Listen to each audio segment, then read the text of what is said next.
Good morning, guys. Hey, good morning. Welcome, welcome.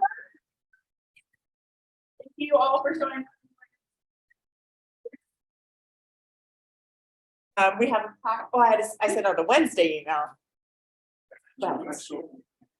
So if you have, and in that very important Wednesday email, I asked you to bring extra tickets you haven't sold, money, and a toy.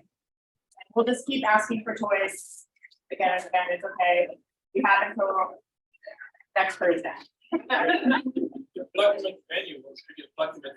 Yeah, that's next Thursday. So let's meet our guests and visiting Rotarians. Good morning, President Vanessa and Club. This is Marcia. I'm sorry, Schaefer, and she is moving up here. She's in San Diego, and she's looking at Old Town, and she's a morning person.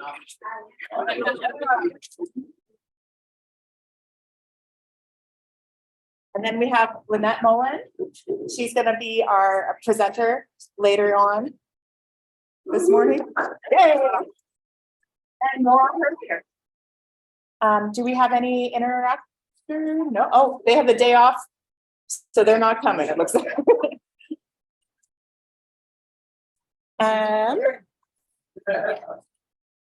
Romy, we have a huge thank you to Rebecca, who is not here. Yeah. But we wanted to show you all of the hard work that happened. If you weren't at the. So it's the youth cross country race. It's so dang cute. So many little run for some. The littlest run for 1 mile. The bigger ones run for 2 miles. But Rebecca really single-handedly says, "Sure, our club will handle all the awards." And then Rebecca's husband Abe drives up with this huge wheel on the back of their trailer and unload the whole thing with all the awards, the whole bit. All the kids get to stand on there. Those are all the different age groups being awarded and honored. And every family is taking that picture of the rotary wheel. It was just genius. And that wheel was originally created, I believe, my understanding is Scott Heller was the mastermind behind that.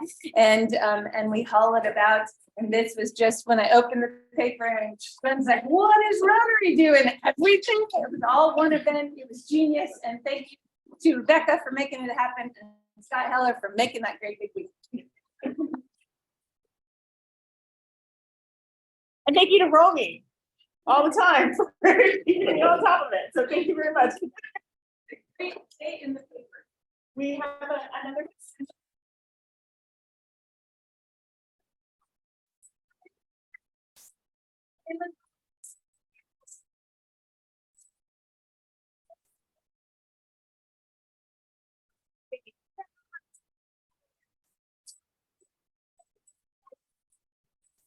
We didn't know. I'm sorry. Yeah. We've been emailing. I didn't know what to put. Tickets, toys, update from Jeff.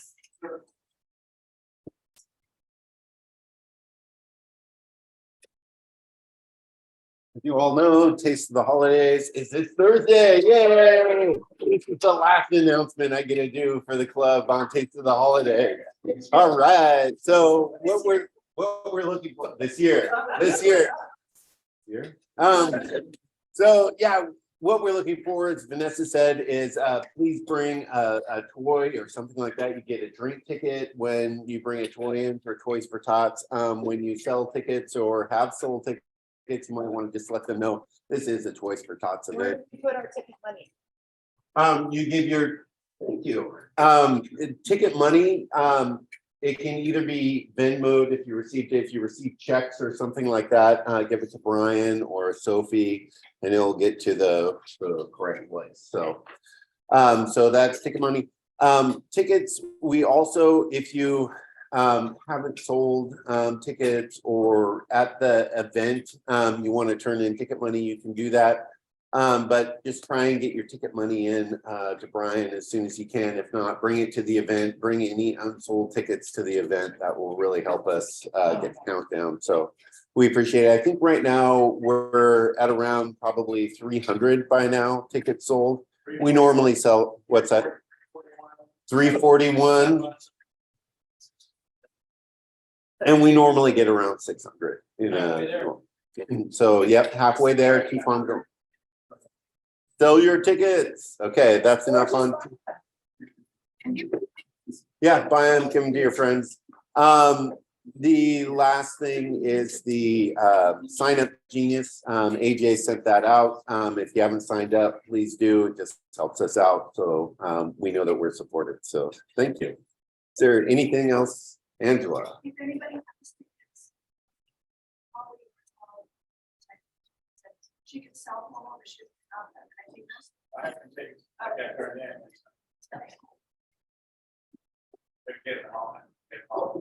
Thank you. Cool. We'll see you all on Thursday.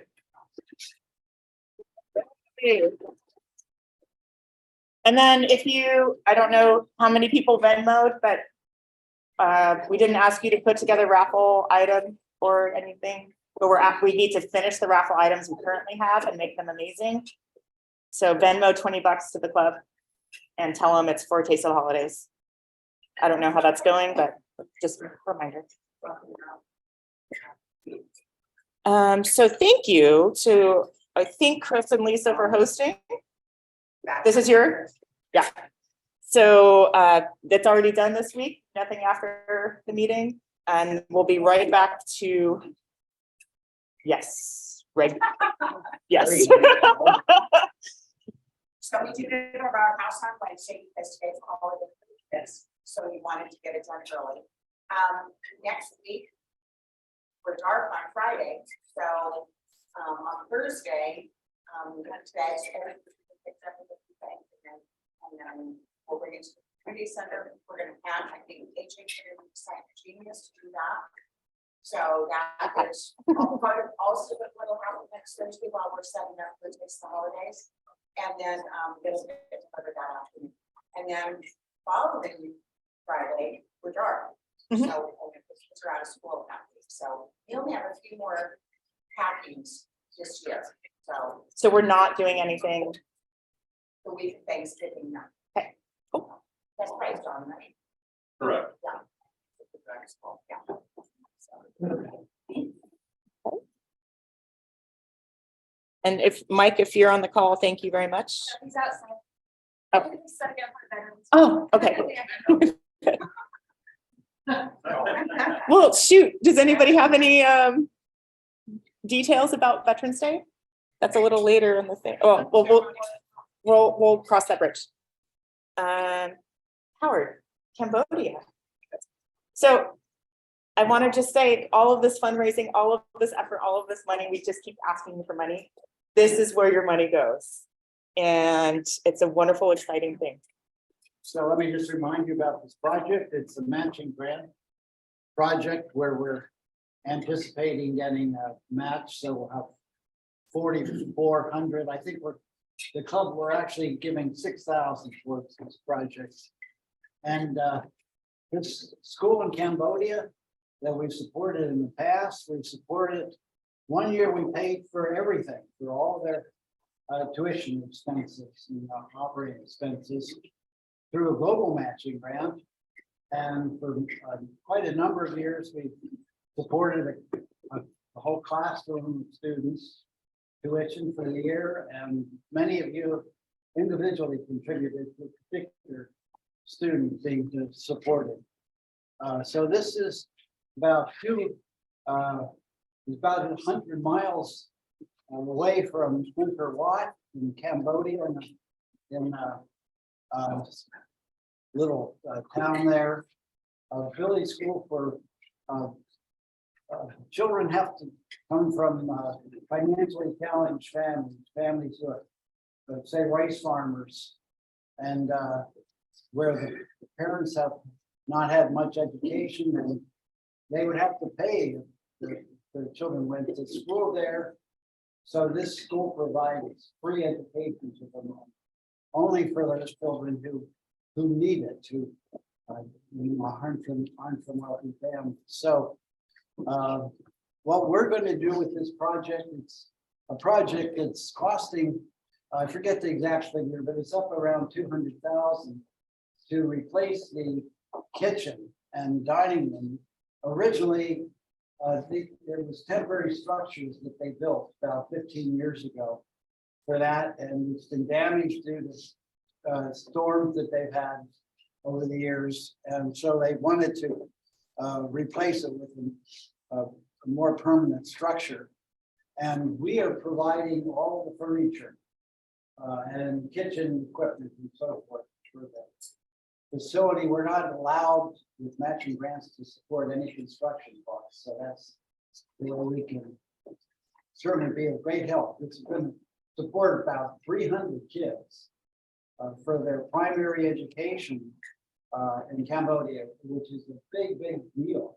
In fact, I've noticed the whole area has developed, I think, due to a few projects like this project that put a lot of improvement the whole community. So, thanks for your support. Thank you. Wait, Howard, stand here. So, it's generosity of spirit, it's generosity of time, it's generosity of money that makes these kind of huge things happen. And so never stop at one. And this is your Paul Harris +5. Oh, thank you. Congratulations.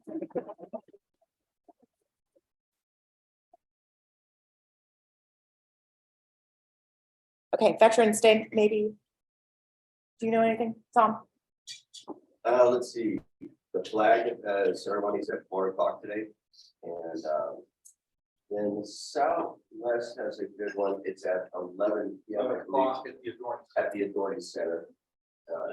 They'll be fly over after that. Oh, yeah. Too. Awesome. Oh, The golf cart doesn't fly over. Right. So, yeah. Does Mike, do you know if he has all the people he needs for the 4 o'clock one? I believe so. Yeah, I believe so. I'll say that for right now. I'll be there. Okay, okay. Thank you, sorry. So in a DEI moment, I learned about myself just yesterday. It's Native American Heritage Month. There is a speaker series going on just contact me for more details. There's one on the 16th. I'm not sure what it's about. I've signed up for the one on the 30th of November. It's about otters, and from 11:30 to 1. It's up at Cat Poly. So it's decolonizing sustainability speaking series. So it's going to be about how Native Americans would handle otters, or not otters, badgers. So, yeah. We have a huge board meeting that's very important coming up on Tuesday at Umpqua Lake, 7 a.m. There's going to be some redelegation of duties, but we need to figure out what those are, and we need to figure out who can take on both of them. Somebody's leaving the club, and we'll talk about that then. But if you're interested in taking on more duties and participating more, learning more about the board, if you are a Red Badger soon, you have to attend 2 board meetings to on your mission to a blue badge. So come. A few snacks. Are you bringing them? No. Oh, okay. I usually bring them. There will be snacks.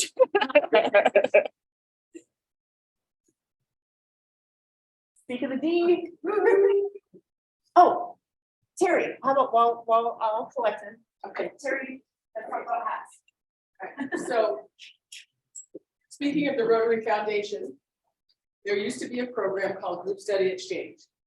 And today on Veterans Day is kind of a cool time to talk about this, because 20 years ago, we did a group study exchange with Vietnam. So 5 Rotarians from this district went to Vietnam for a month, and 5 people from Vietnam came here. And it was a big deal. 4 districts got special permission from the Rotary Foundation because there hasn't been Rotary in Vietnam since 1959. So we had non-Rotarians coming, and The SAGSE, which was the name of the program, and the Vietnamese flag and the American flag. And I was lucky enough to go to Vietnam twice, and it was healing and full circle and kind of wild because my dad's been in the Navy for 24 years. He served in Vietnam. So sitting at a hotel in Hanoi sending out emails saying greetings from Hanoi was just pretty amazing. And the Vietnamese who were here were fabulous ambassadors for their country. What we call the Vietnam War is referred to as the American War over there. And over half the people in Vietnam were not alive when that war went on. So it's a very young population. There's just lots. Anyway, Vanessa helped me clean out my garage a couple months ago, and there's some caps. And I would love to not go home with any of these, so please help yourselves if you would like. Thank you very much. If you donate to the foundation, I think she would like that better. Oh, sorry, I thought that was about to say. Yeah. So now, AJ. Thank you, President Bob? Vanessa. Bob as well. Stephanie. Yeah. Fellow Rotarians. It is my privilege to conduct an induction ceremony to bring a new member to our club. Bob Judevine was proposed for membership by Stephanie Mullen. This proposal has been reviewed by the membership committee in accordance with the club constitution bylaws. His name has been circulated and his application for membership has been approved.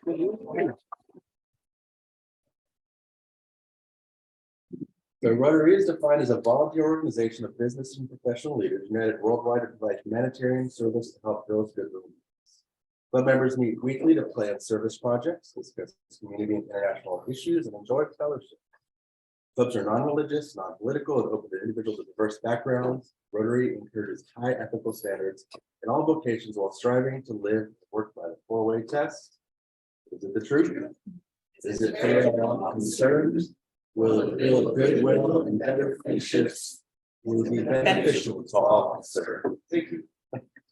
Bob, we now proceed to admit you into membership into the Rotary Club of Arcata Sunrise. And as a Fortuna president who served the same year I did, we extend our warmest welcome. And to the Friendship of Rotary, yes. The ideal of Rotary is service, which is why our motto is service above self. And the object of all Rotary clubs is to encourage and foster this ideal as a basis for the enterprise. And it is so exciting to see that you've already shared in the separate with my club. Bob, you've been approved for membership in the club because we believe you to be a worthy representative of your vocation, are interested in the ideals of Rotary, and willing to do your share in translating these ideals back.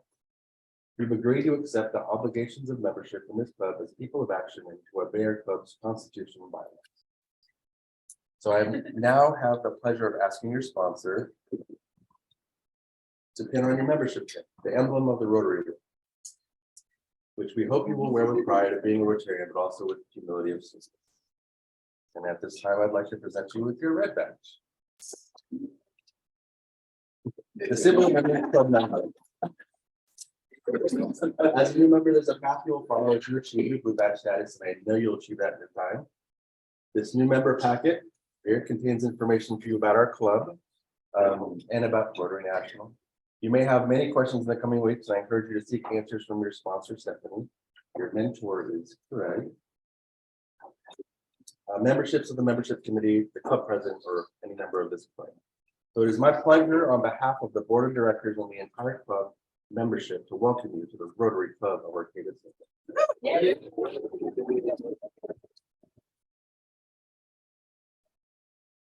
Fellow Rotarians, I'm happy and honored to present you our newest club member in the world, Bob Judevine.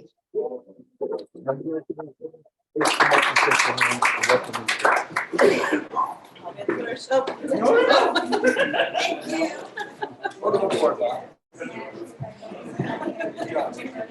working in the mode. You can double check. Welcome. Thank you for joining Sunrise. Looking forward to seeing you in the morning. Thank you.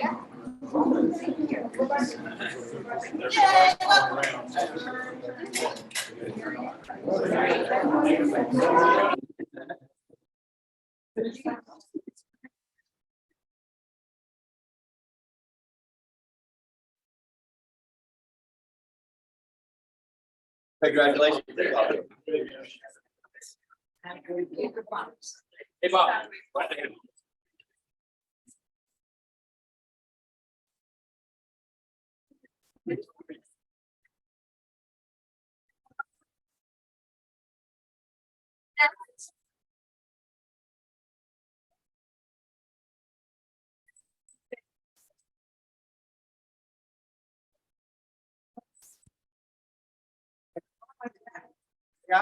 Please.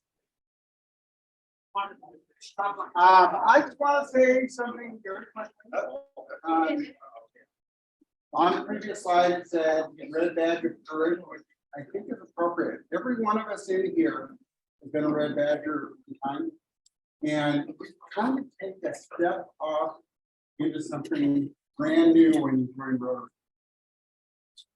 I think everyone here will agree that that step of courage has benefited all of us, yourself and the club and the world. So I just want to say that. Yeah.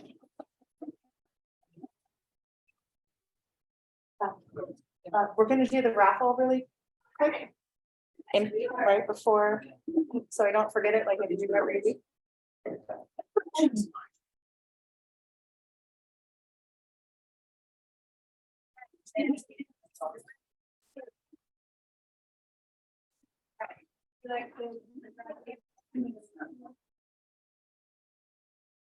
We're all right next to each other. I'm the same person winning twice. Okay, there we go. 9228. Yeah. Yay. Yeah, Mark. Gotcha.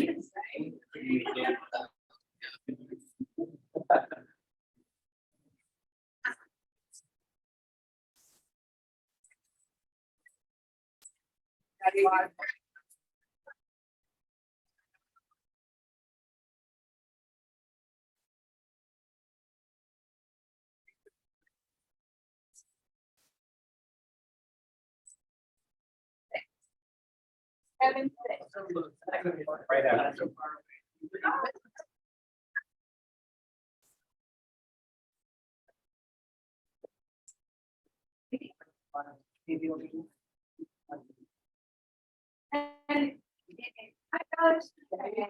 And then $120.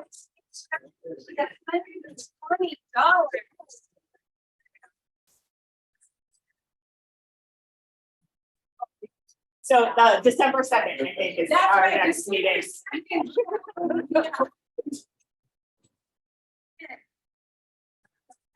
All right, it is my great pleasure to introduce Lynette Mullen, our speaker. She is an independent project manager, a writer, a historian. One of her discoveries sparked an interest, and I think that's what she's presenting on today. She's in the process of writing a book about this same thing, and we're going to hear all about it. So welcome, Lynette. It's a map, right? Can I just use that? And I think that's short. Yeah, I think, yeah, Then I just think it. either way. Okay, is it short? Oh, Good morning, everyone. Hello, thank you so much for having me here today. I can't believe you guys get up this early every week. But you see beautiful sunrises. So I'm like, yeah, okay, maybe this is part of why they keep doing it. I could totally see that. It was absolutely gorgeous this morning. Well, like Vanessa said, I am a project manager, writer, and historian. I used to do mostly project management, mostly in economic and workforce development. And I think my paths have crossed with a couple folks. I worked on the Wear a Mask campaign. AJ, I don't know if you remember that. Done a bunch of things in the community over the years, but history was a hobby and interest, and now it's a passion. And like Vanessa alluded to, there was something that happened during COVID, actually, that really ignited my interest in the red light district. And I will tell you about that real quick before I dive into the rest of my presentation. I can figure out. Okay, so during COVID, I live about a mile from Old Town. And so, I work at home, right? So lonely, bored, looking for things to do. So I'd walk to Old Town, I have a history blog, and I would look at old buildings, which I love. I'd pick an old building, I'd go home, learn a little bit about it, and then look it up in the newspaper and then write something on my blog. And there were enough people going to the blog that I knew I wasn't the only person on the planet interested, so I kept doing it. And one day I was down there in Old Town though, and I'm on the boardwalk and I'm looking at that big parking lot between Jack's and where Dick Taylor's is going in, which is gonna be really exciting, but there's a big parking lot there. And I thought, well, something must have been here, in this big parking lot. And so I went home and there's these great maps, Sanborn Fire Insurance maps. And I'll show you one of those in a bit. But I looked it up and found a reference to the Scandia Hotel. So the Scandia Hotel was in that parking lot. And this is a picture of the Scandia. And so I looked it up in the newspaper archives and I ran across this story. In the early 1900s, a woman named Virginia Jeffrey, or Jeffrey, depending on the article, same woman, was abandoned by her husband. So she was raising their 6 or 7 children on her own. She was working as a maid in the Scandia Hotel. And the article was in the paper because as she was working as a maid, the 2 owners tried to force her into a life of shame. She resisted and they beat her up. And so that's what this story was about. And I honestly don't know. She ended up suing the owners. I don't know what happened in that particular case, but I had grown up in Eureka and Humboldt, and I'd always heard about the red light districts, right? It's crazy district. I mean, from the time I was a kid, but I'd never really researched it. But this sparked my interest. And I found a million stories, many of which I won't have time for today, but it really became clear the life of shame that we had a number of women. We had a very active district. I started looking at photographs differently. So I had that picture of the Western Hotel for a very long time. It was on First Street there. And if you look at my blog, it'll make you sad how many wonderful, beautiful buildings have disappeared, but that's another story. But as I looked more carefully, I noticed these 2 ladies sitting in the window and I'd never really noticed them. And I will guarantee you that proper young women would not have posed in the window like they did. So I guarantee you that these were working ladies. There we go. So when we think about the red light districts, we think about life of shame or just, brothels, bordellos. When you think about them historically, some people have more this sort of, kind of sensuous, sexy, exciting places that men were able to retreat and go to. But of course, the world wasn't really like that, especially for the ladies. Maybe they were creating that illusion for their customers because after all, these were customers, right? And so in order to get them to keep coming back, you absolutely had to create this environment, this place where they would want to, where they'd feel good, felt like they had good service, and they would keep coming back. For the ladies, not so much that. I won't dive too deeply into that today. We're going to do that. Okay. So the volcano theory of sexuality. So, and I don't have for some reason, my little notes aren't showing up on this. So I may miss some, I may not be quite as fluent in this whole presentation as I want to be. So, yeah. Oh, no, I meant my little notes, but that's all right. So the volcano theory of sexuality. So there was a book written in the 1850s, 1860s, about the gold mines and everybody coming out. And basically the volcano theory of sexuality in this book, the author wrote that unless men had some sort of sexual outlet, that they would erupt in orgies of adultery, rape, physical violence, and even, God forbid, homosexual embraces. And so really what followed from that is prostitution was a necessary institution because we had these pure women that we wanted to keep clean and safe, but yet men had to be taken care of. And so that was where prostitution came in. When we look at Humboldt County, so Humboldt County was actually part of Trinity County in 1852. The census, 1,741 males.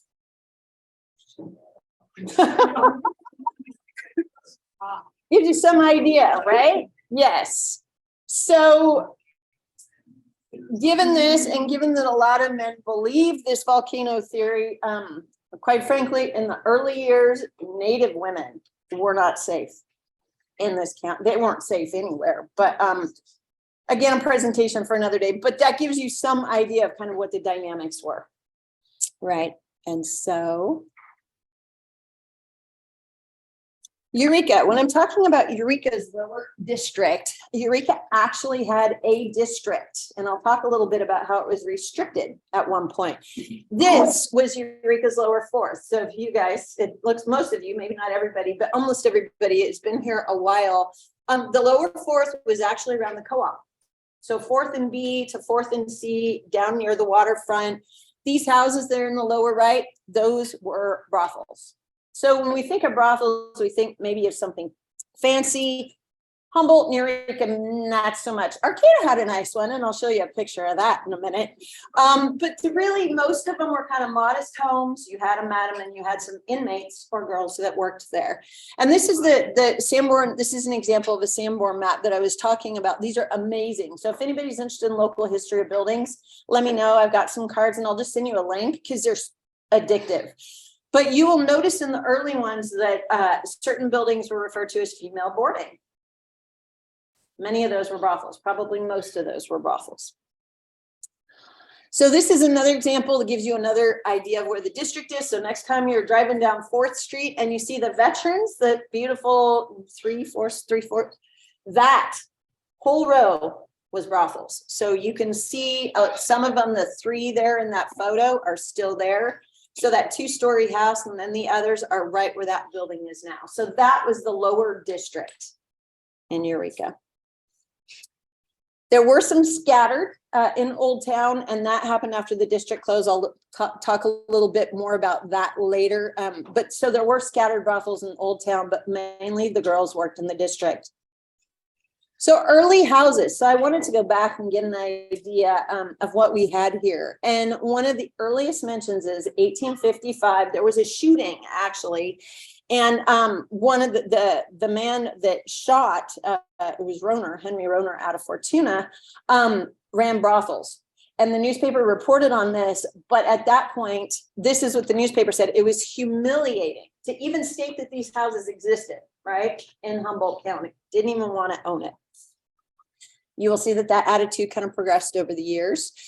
In 56, Isabella Kingsley was charged with running a brothel, but men stepped up and said, oh no, that's not what she's doing in her house. And so she was acquitted. Whether those men were customers or not, I don't know, but it got her acquitted. By the 1870s, there were vagrancy laws. So vagrancy laws really targeted the customers and men living off the women. It wasn't necessarily criminalizing the women at that point. That would change, but that's how it was. There was also a lot of talk about the dangers of body houses. So not only were our young men and women at risk, there was disease, there was violence, there were drugs, there was a lot of things that happened in these homes that proper folks were really concerned about and didn't want their children exposed to. One of the things, I won't dive into this much today, but it absolutely needs to be mentioned is I would say 95% of the Chinese women that were in this state before and up to the turn of the century were brought here intentionally for sex work. They were brought against their will, didn't realize what they were doing. And that's where they ended up. I don't have a lot of evidence of that happening in Humboldt County, but it certainly did. They were smuggled, these women were smuggled in, they were literally auctioned off. And this is in California, free state, right? Not for these women, it wasn't. We did have China Mary here. So I did a story not long ago, I don't know if folks read it in the North Coast Journal, but it was focused on opium.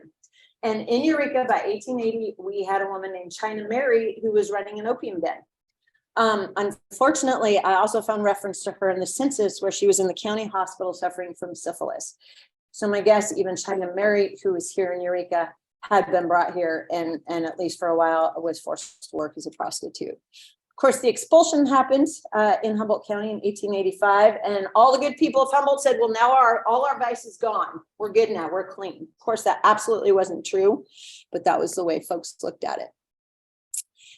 And so now back to the towns and how they dealt with this particular industry. So Ferndale had a house on the hill or a cottage on the hill. It was there since at least 1890, probably earlier than that.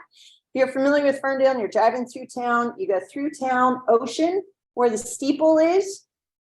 You got the cemetery there. If you kept going between the two cemeteries, there's a house on the hill. It was actually used in Salem's Lot for folks that have been here a really long time. That was the brothel in Ferndale. In 1892, a woman named Edna Gardner tried to build another brothel. And I wish I had a little pointer here. So this, if you guys are familiar with the steeple, the music venue of the Methodist Church, that is that. And Edna tried to build her house right around here. The night construction construction started on a Monday. That night, the wives and daughters of Ferndale's prominent citizens came with a horse and a rope and pulled it off the foundation. She ran into other challenges, but she did eventually finish the house. She received guests for a while, but in May, somebody burnt it to the grounds, along with the town hall next door. So Edna gave up. She came back to Eureka. Ferndale said, we've got that house on the hill. That is enough. And basically, I think the wives and daughters didn't want a resort where people could see their husbands and brothers and sons going in and out. So, and the house on the hill was there into the 1915, 1920. So it was there. And then there's Arcata. So in the early 1900s, two women tried to open a resort in Arcata. I believe it was across the freeway. William Lindsay, who had participated in the Indian Wars and had no problem killing Indians and even collecting their skulls as souvenirs. He died one day doing that. Was so incensed that these women could be doing this, that he lodged a complaint with the city. And it was the leaving of the curtains open where the rooms are lighted, the inmates of the house making their toilet, which is basically just washing and that sort of thing. Scantily dressed if dressed at all. So he could kill people, but naked ladies were too much. So that was William. This house was shut down. And then there's this one, and this one's right over there. I'm sure most of you will recognize this house. This is Minnie Lewis rented this place, right among the respectable residents of town. So of course, everybody was incensed. Part of it was these houses were loud, right? People got drunk, but there was just the moral issue too. And so they ended up with a state injunction to shut her down. She had a house in Eureka. She went back to Eureka. And so I will go to Eureka. So in 1885, there was a morality ordinance, right? You know, body houses were bad, prostitution was bad, gambling was bad, even swear words, bad, bad, bad, right? But by 1896, Eureka had gotten to the point where they were like, okay, cops, just don't go into a house while you're working. Just stay out of them while you're on duty. Just do that. And so, so that was that. In 1900, the women, they ran their houses, but a lot of, an easy way to make money, and really the way they made most of their money was off of liquor sales. They charged $1 for a bottle of beer or a small glass of whiskey. And so they started being raided for selling intoxicating liquor without a license. And this was a big revenue generator for the city. It was like $30, I think, in 1900. And they raided all these different ladies. In 1901, a council member proposed taxing them, right? Like any other business. Nobody wanted to do that. So that didn't happen. But, and this was public conversation in the papers. By 1903, the city of Eureka is going, okay, we've got, and there were 30, I'll show you a map in a minute, at least 30 brothels in Eureka. We've got all these ladies working. Maybe they're still working off the volcano theory and they're necessary in some way, forming a public service. So the city's like, they're here. We could charge them with running a house or being an inmate of a house, but then they violate this law and the county gets the money. Or if we charge them with selling and intoxicating liquor without a license, they violate the city ordinance and the city gets the money. So that's what we're going to do. And they did. 4 years. Literally, it got to where a police officer would go around to the brothels the day before and say, okay, it's time to line up. Tomorrow's the day. The ladies would go to the police court, line up, pay. They would be charged. They would pay their bail, $30. By the end, it was $50 each. And then they'd forfeit their bail and they'd go off for 6 months. The city generated probably more revenue from this than anything else. It helped to make them a solvent local government. They also had to pay traders' licenses. So even though they didn't tax them, these are all lists. The city of Eureka still has all this stuff. It's fascinating to go through with the addresses, with the names, and a lot of the names show up over the years. So the city of Eureka also did that too. This is the map I was talking about. I don't actually know the source of this map, but I mean, the original source, but I got it from the Clark. There were over 30 brothels, and you could see the little squigglies here, right? They're still in the district. So this is before 1913 when they closed the district down. It was brothels. So it's busy. And the city of Eureka didn't necessarily have the population for that, but sailors were coming in and out all the time, right? It was a busy port.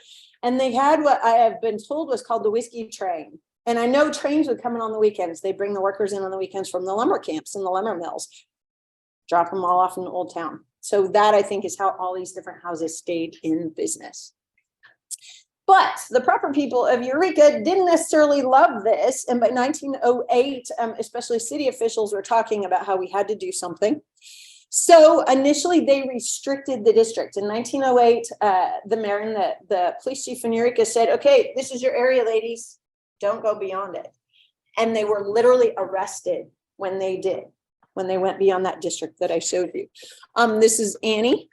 And then there was a woman named Maisie Elmore who was arrested for being outside the district. She was fined $50, which is the equivalent of over $1,500 today, just for walking outside of the district. So this, of course, was frustrating, cut into business when ladies felt like they couldn't move around. And Eureka was not the only place that this happened, but there were madams that got together in Eureka and had a ship built on what was then called Gunther Island. We know it as Indian Island or Tolawad. And this one is from Santa Cruz. So I don't have a picture of the local boat, but they built a boat. The shipbuilder swore he had no idea what that boat was going to be used for. But if you've been along the waterfront, you know that sound travels, right? So even though they were over on the island, the sounds of revelry, orgies, I think it said, women of the half world and their male consorts secure from the vigilance of the place has become the scene of wildest orgies. So of course, this is really giving people a hard time. People of Eureka didn't want it, so they sent it to Arcata. Arcata went, oh, heck no, we don't want it. And so they actually, some of the women, and I still don't have the names of the women that were involved, but they purchased property in Fields Landing. The people of Fields Landing heard about it. They had a town meeting and went, oh, hell no, they're not coming here. Excuse my language. And they literally put a guard because they were going to land the boat and just move it across the rail and put it on and basically turn a boat into a building. They were stopped. So it never happened. The boat went away. So, but this really more conversation. We don't need this district. Things are bad. Mamie Wright was actually an African-American madam who came here in 1905, 1906. She came into the spotlight a lot. I don't have time to talk about her a ton today. But when 1900, the census, just to give you some idea, frankly, she was a badass. I mean, if you can get over the moral implications of the industry that she was in, for her to come in 1900, there were over 25,000 white people. There were, of course, Native Americans, 12 African Americans. And yet she came in and she stayed. She stayed in for at least 15 to 20 years.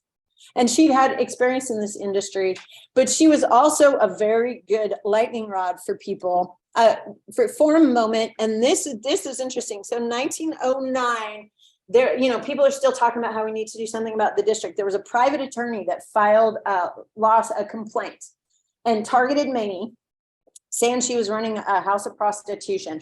Mamie and all the girls were arrested. They're in jail. They end up being released and let out. But it turned out everybody's like, Frost is taking this on, right? He's going to be the moral reformer. Turns out Frost had been hired by one of Mamie's former inmates.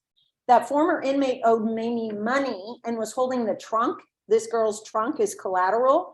So Frost had Mamie arrested and the house cleared out so he could go in there and get his client's trunk. Nothing to do with moral reform. But actually Frost ended up working for Mamie later. So absolutely nothing to do with morality. In April of 1912, people are talking even more, or again, because this would happen periodically, right? Clearing out the district. African-American madams in particular were mentioned. They had doubled the rents, particularly on those resort owners. Let's see, possibly 300 women That gives you some idea of the number of working women that Eureka had.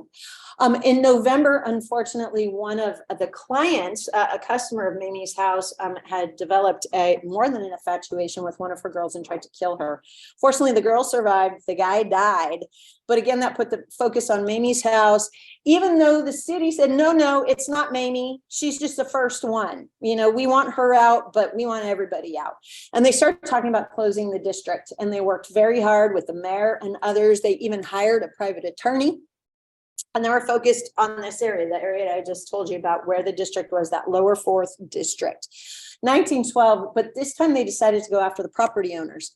They hired an attorney who wrote a letter saying, you got to close this district down. You got to close it down. You got to get those people out of there. And it eventually worked. And they closed it down and scattered the women. One of the ironies of that is the property owners then in the district went, well, we can't rent our houses. You need to lower the assessed value because we shouldn't owe the same property tax. And they didn't. And so the city ended up losing money in a lot of different ways by closing down this particular district. And they owned, when they did that, they weren't getting rid of prostitution. They were simply getting rid of the district. And so what they did is scatter the women throughout Eureka. The other communities, there were other communities that had brothels, of course, but Eureka was still the friendliest one and the busiest. So women scattered throughout Old Town. Mamie, the African-American madam that I told you about, she ended up in the Pioneer Hotel, which is on First Street. This is just off the corner of First and F. So the Bayview restaurants, you know, kind of across from there, if you can picture that. There it is there. That's a parking lot where Mamie's house used to be. Of course, this didn't get rid of the brothels. Like I said, it just moved them around. So by 1915, 1916, they were looking at the Abatement Act. So other cities had started doing this, and Eureka went, okay, this is what we should do to get rid of these guys, right? And again, it's targeting the property owners. And basically, if they were convicted of renting to somebody who was using their property as a brothel, it would be closed down for a year. They couldn't use that property for anything for a year. So the owners really were facing something if they didn't shut it down. By June of 1916, things were really ramping up. And by June 19th, Eureka's like, okay, we're done. We got them all. Everything's closed. We did it. Of course, they hadn't. In October of 1917, a man named Fred Weaver.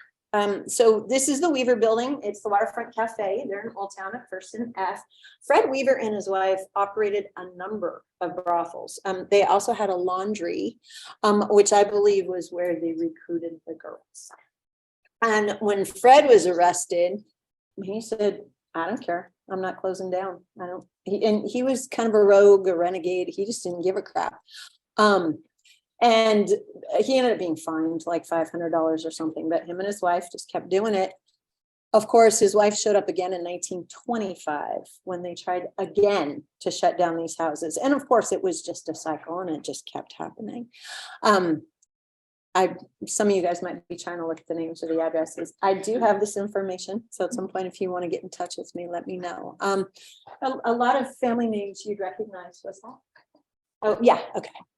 I'm almost there. That is one of the ladies that ran a house. So of course, life continued. I was actually talking to somebody today about Foster Avenue out in Freshwater. This is Clark Foster. This is Amanda Foster. And they let's see, let's go back here. In the 1929, 1930s, these two broke poor Ruby out of a detention home to put her in a brothel. And I'm guessing it was a brothel that Mandy was running.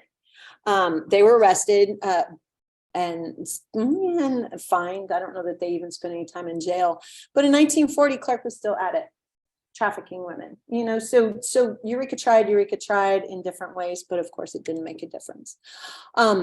And because I've only got 5 minutes, I will say super quickly, dubious distinctions. So in the early 1900s, this woman in San Francisco convinced a girl to come up here and work in a house. The girl said that she had been told it was a theater, but then she told the operator of the house that she was 18. So whether or not the girl knew what she was doing is up to question. But she was the first woman convicted in the States of procuring a woman for purposes of prostitution. And then these guys convinced two orphans, basically young women working in Eureka, to come with them up to Portland, promised to marry them, ruined them, as the saying goes. Another woman got jealous of the guy on the left there and reported them. And these guys became the first in the country convicted under the Mann Act, which focused on human trafficking and taking women across state lines. So with that, and I went quickly through that, I will say before I close and open to questions, that even though I made light of part of this, this is an absolutely horrendous life for women. Absolutely. But unfortunately, there were not, I mean, and there's still a disparity in wages and that sort of thing. But back then, if women took a job, they were assumed, a lot assumed it was for pin money. And this is where a lot of prostitutes ended up in the work, is they would get a job, but the boss wanted something in exchange for that paycheck. And so a lot of women were like, if I've got to do this anyway, why not see if I can keep more of the money? So there's a lot of ways that women got into the district. That's a deeper, longer conversation. This was kind of high level, just giving you an idea of some of the history. And with that, I will open it up to questions. We've probably got 2 or 3 minutes. Yeah. So a longtime Eureka resident who's since passed away used to tell me stories of when he was a boy about a small cookhouse that women would be, kind of hanging out, like that picture you showed from the top. So was that a place? Absolutely. Yeah, there were a number, and there were designated houses, like even the upstairs of the smoke cookhouse, but then there were independent women too who would take rooms in hotels or boarding houses. I mean, so they were everywhere.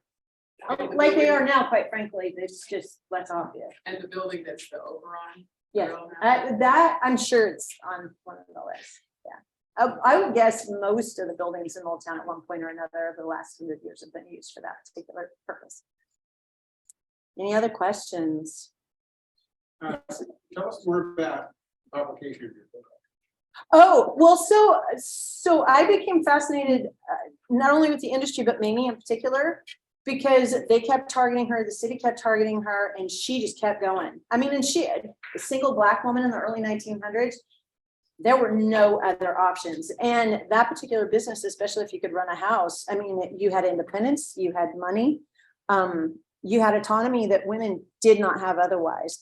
And so really I focused on her, but then it had to be the context as well. So I'm writing historic fiction, but I'm also working on a book about her. So I've got a number of things that I'm working on. Can you get in touch when those things are? Oh, absolutely. Yes. And you've written lots of other stuff. Oh, yeah.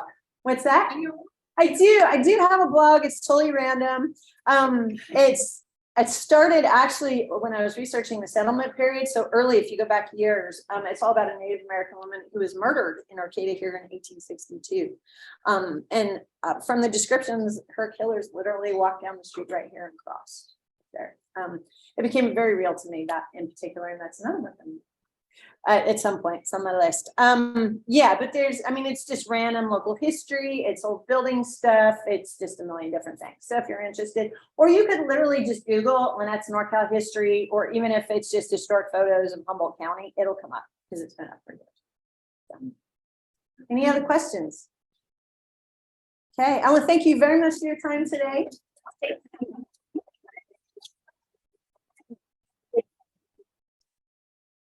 Just 2 last announcements, just to remind you about Tuesday's board meeting, and then Romy, there is on the 15th at. Sure, the 15th of every month, actually. If it's a weekday, then we need vigils for justice for Josiah, and it also includes any families who have unsolved murders in their families and missing and murdered Indigenous people. So those vigils are really inclusive. Charmaine always comes up from Southern California, so she's here on the 15th. That's Charmaine Lawson, David Josiah Lawson's mom. If it is a weekday, then the vigil is in front of the courthouse in Eureka. And if it is a weekend, then the vigil is right here on the plaza. In front of the courthouse in Eureka, it's 5. It's usually like 5 to 6. So this 15th will be there. In December, it won't be a vigil on the 15th. It'll be on Saturday. The 10th of December will be on the plaza, and we've actually gathered stuff to make about 300 bags of comfort kits to give out to people in need. So we'll be doing that here and driving around Eureka and So everyone who is, Chris and Lisa just brought a wonderful bag of stuff, and Terry's brought stuff, so thank you to the people who are helping. There's also a GoFundMe if you want to help Charmaine. She does this every December with her family because that's what David Josiah Lawson would be doing. Okay, so great. Anything else for the good? of the- Hats. take care. Hats, fake hats. Give Terry money all the time, just whatever. Empty your pockets. Thank you very much. I'll see you Thursday. We are dark for the next 2 weeks. I will see you Thursday. All of you. Thursday. Oh.